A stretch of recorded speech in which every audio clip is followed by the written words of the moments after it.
Sebastian Kurz est né le 27 août 1986 à Vienne. Il a 32 ans. Il est le fils d'un ingénieur et d'une professeure de lycée. Il grandit dans le 12e arrondissement de Vienne, à Meidling. Il obtient en 2004 son baccalauréat. En 2011, il décide de suspendre ses études de droit à l'université de Vienne pour se consacrer à la politique. Il vit en concubinage depuis qu'il a 18 ans. Elle occupe un emploi de fonctionnaire au ministère des Finances. Proche de l'Église catholique, il n'envisage pas encore de se marier.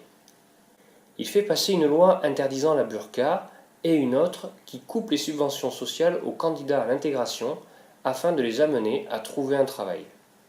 Il demande la fermeture des frontières autrichiennes et prône la fin des négociations d'adhésion de la Turquie à l'Union.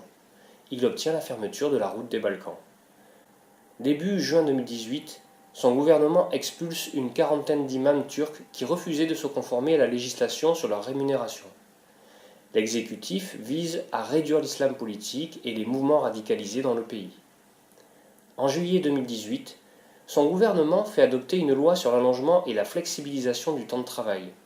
Elle permet, sur la base du volontariat, d'étendre la durée maximale du temps de travail de 10 à 12 heures quotidiennes et de 50 à 60 heures hebdomadaires.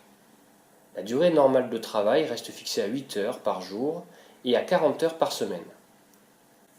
Du fait de son action au ministère des Affaires étrangères, Kurz est considéré comme un opposant résolu à l'immigration en Europe. Son idéologie s'inspire de celle de son parti, le Parti populaire autrichien, OVP, d'orientation chrétien-démocrate conservateur.